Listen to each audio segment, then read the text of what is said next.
name is Asherah Rose. I'm in Ghana, and I landed in Accra. I'm somewhere completely different now. What area is this? This is Asherah. I'm in Asherah, heading towards. I've been invited to attend church here in Ghana, so it'd be really nice to see a comparison between UK church and Ghanaian church. And Sam's lovely cousin Grace, who I met last week, invited us down today to kind of celebrate for service basically. So today is the 30th of March 2025. I've been in Ghana a week today. I landed on Sunday, so I hadn't quite landed just yet, but a week today. Checked out of my studio apartment. Have no idea where I'm sleeping tonight. Could be in the car. But tonight we're going to take the 4 to 5 hour drive down to Volta after church. Yes, after church we're going down to Volta. Volta is considered Ghana's most spiritual region. You know, there's a lot of spirituality down there, especially around traditional African religions, which I'm very, very, very interested in. And Sam, my driver, aka my son, he took me there last time I was in Ghana, and it was amazing. He took me to see his mom, but no, I told him I want to meet his mom, so we had no choice. I forced him. I just thought, no, I want to meet your mom because you're such a good boy. I want to meet your mom and tell her that she's done a really good job with you. So he phoned his mom and he said, yeah, of course. But I didn't realise who his mum actually was until I got down there.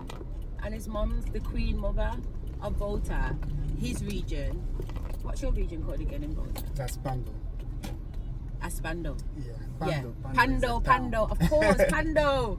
So, you know, in the region of Pando, Samuel's mum is the Queen Mother. She's been the Queen Mother for 43 years down there.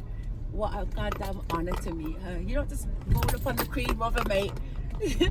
So the fact, it was so amazing. She told me about her stories, how she was initiated, how she didn't want it. She didn't want to be initiated. What she went through. Oh my God, it was so profound. I felt like bowing at her feet, man. She was phenomenal. So beautiful. Welcome arms, hugs and everything. Energy beautiful. Sam's family are beautiful. Do you know how many family members I've met of Sam's now? I think about 5 or 6. I met your sister in South Africa yesterday, innit? Yeah. So that's probably 6. About 6 members, and every single one of them have been amazing. And they're all doing bits. Do you know what I mean? Like, they're all in good places. So I've met this driver because I've called for a taxi, and he just happens to be our Samuel, and we've never left each other's side yet. No, once I'm in Ghana, that's it. He's stuck with me now. He puts up with my nonsense. He puts up with my nonsense. And since the first day I met him, I said, listen, I'm off my head, yeah? I'm out the box, as I said to him, yeah? I'm outside the box. And I'm going down to Volta by myself. And I know it's the most spiritual place, but I'm going down there because my ancestors are telling me that I need to go down there because they need to pass a message to somebody. So I know I'm safe. Yeah, I know I'm safe. I know I can walk tall because I'm safe. But I'm going into an area that I don't know. But yeah, can you drop me there? He said, are you going to pay for my taxi back? I said, why would I be paying for your taxi back, mate? I'm paying for your taxi there. He said, no, because how do I get back there? I said, you get back a normal way, innit? Taxis drop off and then they get themselves home. What are you talking about me, boy? Don't try and rob me, you know. That's what I was thinking. Don't try and rob me, you know, because I'm not the one. Do you get what I'm trying to say? I'm not the one. And he goes, nah, how are you getting back? There's no taxis down there. It's off-grid. So I said, you are? He said, yeah. You can't get Uber down there, love. There's no signal where you're going. It's 4.5 hours away from here. I didn't even... My ancestors just typed in a code on my phone and told me this is where I'm going. I did not even check how long it was going to take me there. You get what I'm trying to say? So I did not even clock that it was like 4.5 hours.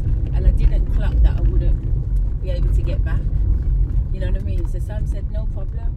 We can sort it out and work it out. Or when we get down there, I can either bring you back, or if you want to stay down there, I'll sleep in my car. And I said, yeah, you cool with that? And he said, yeah. I said, all right then, safe then. If you're cool with that, I'm cool with Because I didn't have a clue. I didn't have a clue. I can't swear when I went to church. I control myself. But I didn't have a clue, man. I did not have a clue. I did not have a clue. See that old school mentality? I did not have a clue what I was doing. I just knew that I was being guided by the Almighty and my ancestors. And they was letting me know every step. But I had to take the step to get the next message on what to do. But I had to take the first step. So as long as I took the first step, I got the second step. But they weren't going to give me the second step until I got on the first step. So you have to literally get rid of all fear. I had to eliminate fear a long time ago before. This is why I went through so much traumatic things. Literally, especially over the last 5 years. It's been an amazing preparation, especially in the last couple of years, man. It got really intense. I had to face some fears that was rooted in lifetimes I've had to deal with in this lifetime. And it's been profound. It's been a struggle, but it's been profound. So I'm walking with God, the Almighty. He led me to Sam, and Sam's been alright. You know what I mean? But Sam acts like you don't have no shadow side. And we know that everybody has a shadow side. And according to Sam, the naughtiest thing he's done was take his tuition money and buy shoes. That's the naughtiest thing he can think of. What do you guys reckon about that? Sam's a hustler, you know. He took me down to one ghetto the other day and says to me, I'm a good boy, bad boy. There's not anybody that can walk these streets. He just showed it. Went over to a crowd of people, said 2 words, sat down. Do you get what I'm trying to say? Had conversations. Everything's cool. Then when we was leaving, that's when he was telling me that it was the gangster zone and people don't come down here. You know what I mean? But these men just stay in there laying, oh, okay, so what were you doing down here then? So Sam thinks that the baddest thing he's done is buy shoes and use tuition money. We're going to find out.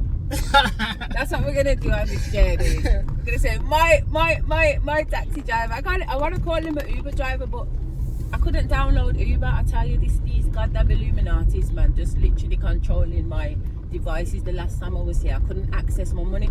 Sam watched me go to about 6 different cash machines and every single one of them reject me. And there's money in the account. You know what I mean? I had to get my kids to be sending me money into different accounts for me to get money. But the Almighty just saw it through. I said, Sam, you know what? This is the last change I've got. Can I pay you when I get back to England? Sam said, no problem. I got to England, I lied on the bed. I think I slept for about 3 days. I was like, Sam, I'm sleeping, Mum. Listen, sleep, don't worry about it, man. Sleep. I said, Sam, I'm so grateful. We've done so much in Ghana. I was shattered. I went to Ghana to rest. I did no resting. I was up and down with this guy. I swear to God, we got so much things done. We cut through so much road. We did a lot. We spent 4 hours just at the grotto. Yeah. Literally 4 hours just at the grotto, mate. We put shifts in. I got back from the UK and I was like, wow. Sam waited 3-4 days for me to transfer his money to him, and he didn't say nothing. He just kept telling me to rest, don't worry about it. I thought, you know what, that's really lovely. You know what I mean? Because life keeps life in regardless of where you are. You know. So yeah, we're gonna find out on this journey just who Sam is. Because I know my shadow side. I'll put my shadow side on the table all day long. I love her. I love everything about her. Sam knows my shadow side. You can't manage my shadow side. Now I can manage it. Yeah, you reckon? No, you can't. I'm working things out to manage it. You're working things out. I'm constantly getting on his case. Listen, my shadow side don't play with him, you know. Trust me. He's like, Mom, you need to be quiet. Calm down. Don't get me started. I know my shadow side and I love my shadow side. You know, I want to be Sam's shadow side, because you're not balanced unless you're balancing your good and your bad, because that's how the divine made us. Yeah. They say you got the devil on one side of your shoulder and you got an angel on the other side of your shoulder. Both of them are angels. You know, but the fact is, if you've got both on your shoulder, then you should be able to dance with both. You can't just think that you're dancing with the angel all day long, because that's not what it's about. You got to be able to balance yourself in the two realms, good and evil, if there's such a thing. You know, I can get down. I get down with the devil. The devil does not concern me. He can't trick me. He can't tempt me. He can't lead me astray. So I can sit down with him and have my own mind in his company. And when I say sit down with the devil in people. The devil in people, I can sit down with devilish. I can see the devil in people and still sit down and smile with them. It don't mean nothing to me, Bab. I sit down and yam dinner for 20 odd years. I slept next to the devil for 20 odd years, man. It's nothing. I know what that's about. But I know my mind. And the devil can't lead me astray, because I belong to the Almighty. Yeah. The devil can't lead me astray, because I belong to the Almighty. So it don't matter which way you want to come. So that's why I don't mind. I drive out people's shadow side. I'm a trigger. I'm a trigger for the shadow side. Because no matter how bad you think your shadow side is, it's not better than me. You get what I'm trying to say? It's not better than my shadow side. It's not better than my shadow side, because I'm willing to go there. I'm willing to get in. I'm willing to go there. I'm willing to open up that box. I'm willing to get the worms out and look at them. I'm a Scorpio. I will die and rebirth, die and rebirth, die and come back again, resurrect constantly. That's the whole thing of a Scorpio, the death card. So it's nothing to me to take it there. Can you take it there? How many times can you die in a minute? Because that's what it is. Don't tell me, oh yeah, I died when the man left me and I resurrected and come back.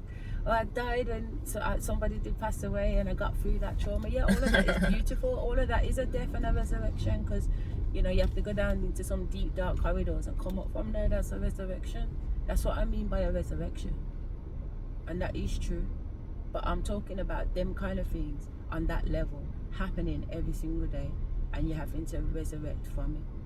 And then I'm asking, you know, how many times can you resurrect in a minute? Because you hear something and it changes your perspective and how you think. So you have to die consciously in order to have a new way of thinking, to adopt a new thought. You know, all of that is a death and a resurrection. So I'm asking you, how many times can you die in a minute? Because I can do it 60 times. So every goddamn second. That's what every second I am dying. I just died before we put the video on. I died twice. I says to Sam, what did I mean by eh when I hear them say eh? And Sam said eh, and I said yeah, A-H, and he said ah. And I said, oh fuck you, that Sam's correcting my phonics. I'm an English teacher. Boom! Resurrection. Check myself, blood. I didn't phonically spell that correctly. He's right. So I was thinking the Jamaica, because we say eh. Do you understand me? Eh. It sounds like an A though sometimes. You get what I'm trying to say? Depending on the tone in which you say it. Eh. But actually it's E-H. Eh. Do you get what I'm trying to say? If we say eh. You get what I'm trying to almost like coop on you. Eh. And then these guys say eh. So I was thinking, oh, okay then. So what do they mean by that? What's the translation? And what did you say the translation was? Like to be astonished. To be astonished, to be surprised. So I tried it in a surprise way and I went, eh. And I felt this, like, you know when you eat popping candy? I felt popping candy sensations in my stomach. That was just another death and resurrection on a cellular emotional level. When I said the word eh for the first time and the breath aired out my mouth and the feeling of surprise came over me, and I had linked the consciousness to the feeling, to the sound that I was hearing and the tone that ran through my body, it was like a, oh. You need to take your time. You move faster, you need to take your time. You are going to change. Pastor, have patience, okay? Is that your old rage conversation? Pastor, have patience, okay? You are going to church, he says to me. Because he didn't show indicator, he just moved before showing indicator. So yeah, he did. He come out too strong. And yes, he's got he children came out. in the car. Yeah, he should be careful. But was that you telling her? I seen Sam winding down his window. I thought, oh, it's on. The man was going like this. I thought, what's Sam gonna do now? Sam cursed him out and brought down, Pastor, you're on your way to church. Behave yourself. You know what I mean? Wow. I think this is gonna be fun. I think it's gonna be so fun. Me and Sam have some of the most deepest, profound conversations in the car. We have some of the most funniest conversations in the car. And we have some of the most serious conversations in the car. He's a good conversationalist. And usually I like just chilling by myself with the Almighty and my ancestors. I really do not like people. No, I'm staring you in your face. I really do not like people. Yeah, I know that. You know. But I asked you, nobody calls you. Nobody calls me. For 2 good weeks, you haven't received any call from anyone. Just your kids and you alone. Sam says to me the other day, he said, Mum, how come nobody calls you? Like, I was with you last time, nobody called you. I'm with you this time, nobody has called you. How come nobody calls you? I said, Sam, did you hear what I said when I told you that I don't like people? Did you hear what I said when I said I don't have nobody in my life apart from God, the Almighty? I'm a pity them. I really do not want anybody else. Just the Almighty, my ancestors, my spirit team, and my children. That's all I need.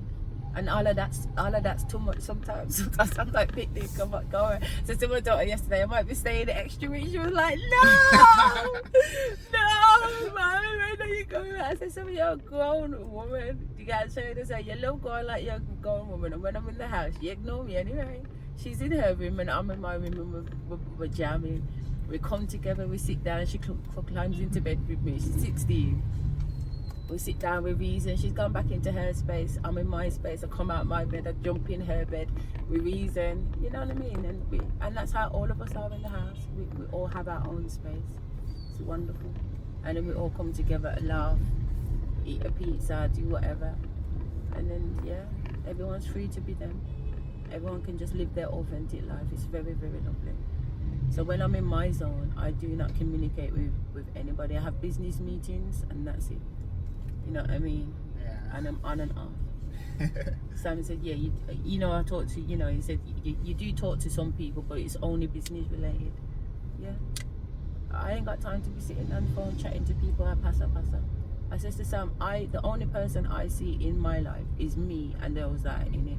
I've not got time to be sitting on the phone chatting to people about people and they're like, what the hell?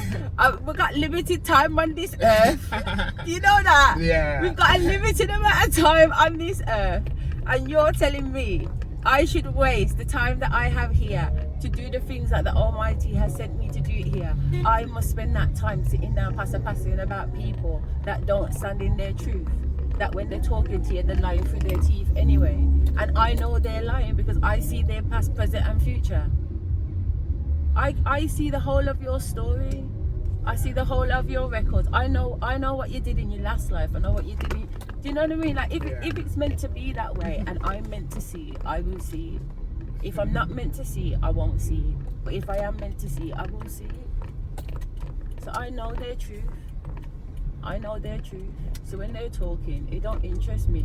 You see, if you come and you're talking to me truth and you lay it out on the table, you got my ear. I love a good testimony. When somebody can explain what they went through and how to overcome it. Those are the conversations me and Sam have. Because I quiz him. Because if he's telling me a bullshit story, I will pick up on it. You know. So I go deep in it. It's like, give me a minute to think about that one, Mum. That's how deep the questions are, you know. And don't get it twisted. He's a very, very intelligent man. As much as you see him, I'm saying that I met Sam because I called for a driver.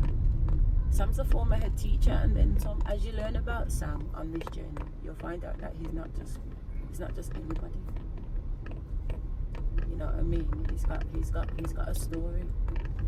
So him being a former head teacher and me being a former head teacher for years in England, and I'm still in the game of education. I can ask questions and go deep into education on, you know, from a senior leadership level, as an education consultant, never mind. I'm consulting head teachers. I used to train head teachers, so I know what I know, you know, as little or as whatever it may be. I know what I know. So when I'm sticking it to Sam, like, you know, you're a UK head teacher, not a Ghanaian. I'm not dealing with him like he's a Ghanaian head teacher. I'm not putting questions to him that, oh, okay, someone in Ghana might not know about curriculum in 10. They might not know about schemes of work. They might not know about lessons. You know, because your basic teachers training in the UK, but you can't take it for granted that that's the structure here in Ghana. And also, Sam's route into headship was not through your traditional way anyway. So why would he have that information? He probably shouldn't have that information, but he does have that information. He does have that information. And it not only does he have that information, he explains his answers and articulates them extremely well, to the point where I'm like, bloody hell, I've not even heard of that. He dropped one on me the last time I was here. He said, oh yeah, I was reading a book. I can't remember what he said who the book was by, but he read a book on multiple intelligence, and I was like, wow. In education, you know, multiple intelligence, my brain was like, yo, this is where I'm at. And I said, but wait there, let me understand what you mean about multiple intelligence. So when he started to explain it, he said, you know, like Vark, and I said, okay, I get Vark, or at least that's what it sounds like you're explaining to me, but that's not what I thought you meant when you said multiple intelligence. Does that make sense? Because in the UK, Vark is a learning style, innit? Like you wouldn't look at a learning style as a type of intelligence, because obviously, yeah, but I wouldn't, and I guess there is a level of multidimensional, but my brain just went deeper. It went deeper than Vark. So after Sam explained his rationale, I fully accepted that, because it was good how you connected the dots to explain why it had kind of been a Vark situation that the man was talking about, and I had jumped ahead thinking some next multi-dimensional intelligence thing, you know what I mean, which is where I'm coming from. It's knowing that you can link clairvoyancy, mediumship into education.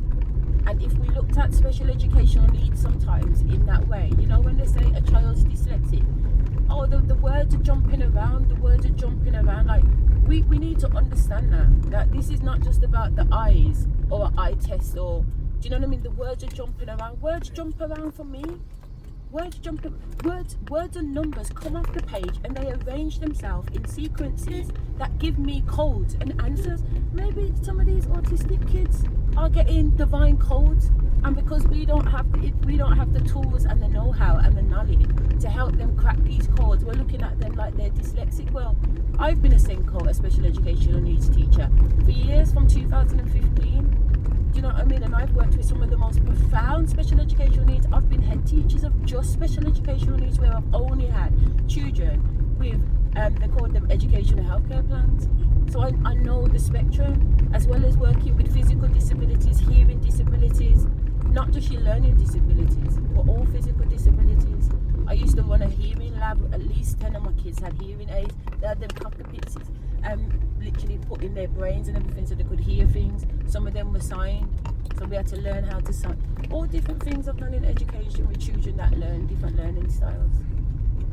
So when Sam's talking to me about things like that, and he understands those things in depth details, and he can talk about the children that he supported in his schools and that, we have really wonderful. You should see all these children in their church wear. It's really lovely, isn't it? But yeah, just to say that we're going to have some really interesting conversations on ministry, because, you know, I'm wondering if I should go with my flip-flops into church. I see a lot of people in pretty dresses. Oh no, she's got heels on. Okay. Some are in heels and some are in flats. Everybody turn up, you know, it's Sunday. Oh, look at that one in a pink dress. It's a pink luminous, you know. Oh, that's pretty. It's got roses on it. I like that. Oh, look at this dad and his sons. Yeah, man. Pretty, ain't it? Yeah, man. Yo, Ghana's doing it, you know. Ghana's doing it.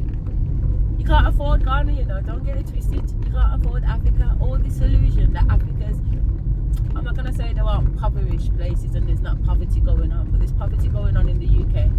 You know, working people people are in poverty in the UK, so let's not get it twisted. But here, I'm seeing something different. I'm seeing that poverty here is a different type of poverty than in the UK. And what I mean by that, in the UK, it's poverty. Okay. Here, it's not poverty. And let me tell you what I mean by that. You see here, if you've got nowhere to live, because the majority of the time is warm, it's nothing to just fall asleep under a tree. It's nothing to fall. You see working people that work in banks with their foot cocked up, sleeping in the middle of the day because the heat is so hot, you can't do nothing but pass out. Does that make sense? So they take siestas, and they're on the road. They just sleep on the side of the bank on the wall, and they're having a little 10-minute, 20-minute nap, probably an hour. So it's so normal to see people sleeping on the street. In the UK, you see people sleeping on the street, you know that's a homeless person. Here in Ghana, you wouldn't know if it's a homeless person or not. It could just be somebody taking a nap. That's true. Do you know? The food will grow on trees. So even if you haven't got land to grow something, you can go deep into the bushes and find food. You can salvage food. You can salvage twigs, and you can make a little fire by the beach. Do you know what I mean? If you've got no water, you can go down to the sea and you can bathe every morning. You can't. Where are you going to bathe in the UK? Where can you catch water in the UK if you've got no house, other than going into some type of UK accommodation? What I'm saying is it's not available free off the land.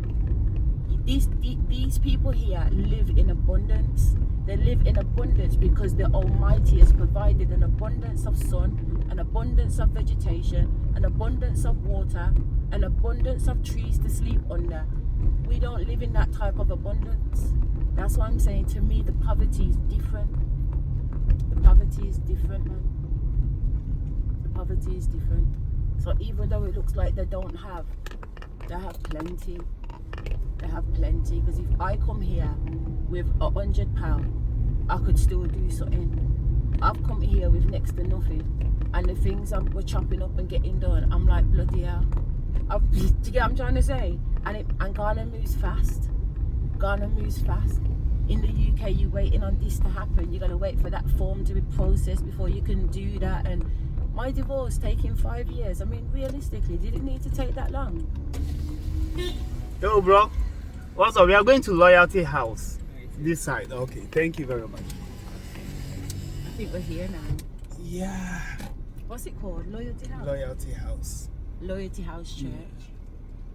Oh, look at these women. That's a beautiful colour. It's that a is. branch. Like terracotta. It's a branch. Yeah, it's a branch church to a lighthouse cathedral. That's under Doug Hayward Mills. Where's that? Doug Hayward Mills. He is the founder of. Oh, he's a man. Yeah. What's his name? Doug Hayward Oh, Mills. Doug Hayward Mills. Mills, yeah. Okay. And he's famous in America. Yes. Okay. It's And this is one of his churches here in Ghana. yes, one of his churches. Interesting.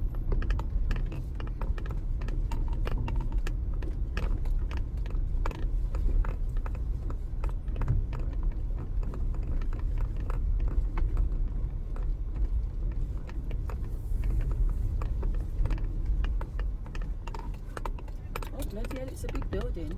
Yeah. Turn the camera on, Sam. It's this white building on the corner, if you can see. Loyalty House International.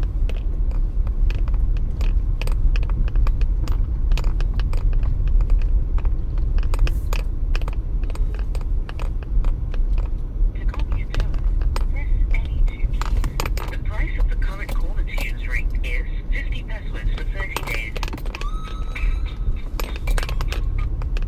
Hey, my dear, how are you? Yeah, is it Loyalty House International? Loyalty House, right? Yes. Is it the white building? Yeah. Oh, for the roof, we can't see the roof. It's a hidden roof. Yes, so you come out. I don't know if. Come out first. Let's see. You're going to check up on a church member. Okay, the entrance, we have a small entrance in the middle, and then two big gates Yes. side and side. Yes. All right, perfect. Okay, so I'll call you right. No problem. I'll check. Okay, I will. He said he's gone on errands to check up on someone. Who? She's going to check up on someone. I think the person Oh. they are going for so How really cute. low. Look at this little girl in a little pink dress. Yeah, with white shoes.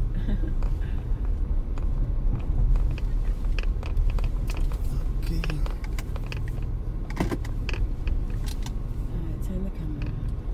All right. 'Cause we- Oh, people still do film. You can still film Seriously? inside. Yeah. I'll let you But film just that so you that wouldn't can you get wouldn't into talk trouble. to. I won't.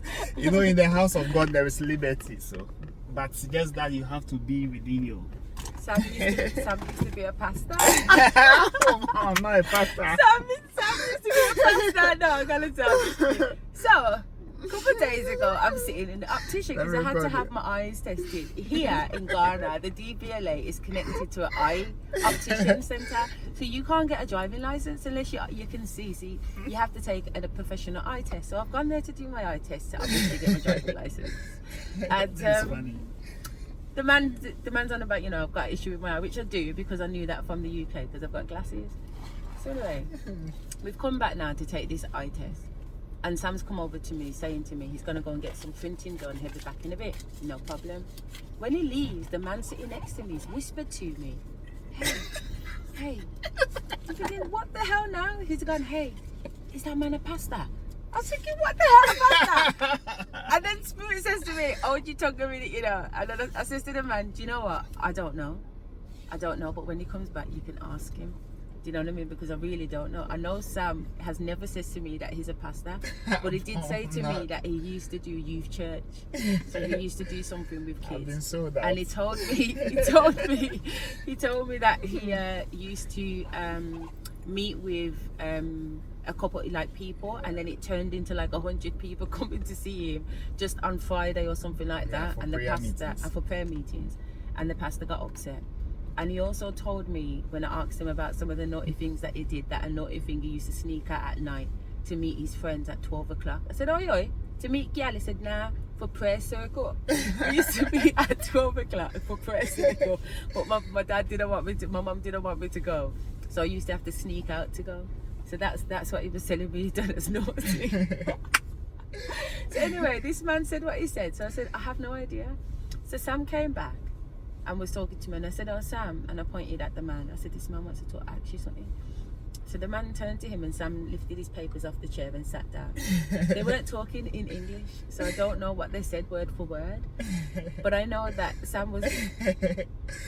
Mom, it's just because it's been a long time he saw me. So he was asking so that you can confirm, because he was doubting if I was the one or not that he saw. So when I left, he was trying to confirm from you if I was a pastor. And because I've been ministering in that is his senior pastor's church, sometimes he does invite me for programs and other stuff. So I think that man sold me out. He did not sell He sold me out. He did not sell you out because he didn't know. I've been sold out now.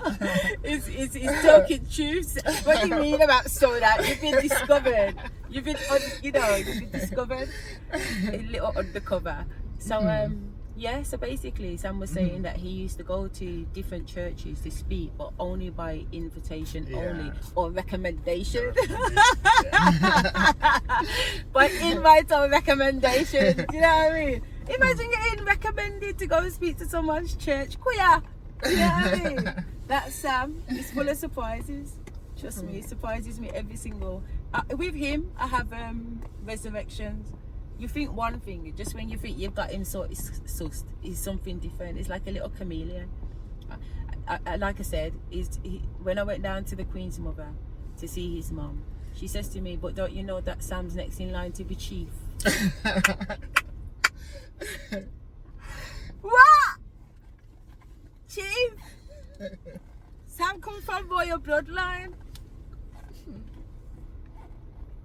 There's several families that are kind of known as high families in a certain area, so you can select from any one of those families. Does that make sense? Sam's the person in his family to be selected. every family will have their own person that they might put forward or whatever, but Sam's the man. I told you, it's full of surprises. Then we went to this slavery fort. In fact, we've got to go into church, but Yeah, we went into this slavery fort, and the people on this camp just happened to be Sam's tribes. 2 tribes the man wrote about, this professor, this university professor in Africa, in Ghana. He wrote about Sam's mum's tribe and Sam's dad's tribes. We learned so much about his history. But we're going to go into church now because it's almost 9:30. So we're going to go and take our seat and see what Ghanaian's church is all about, okay? Speak to you later, Most High. Love you loads.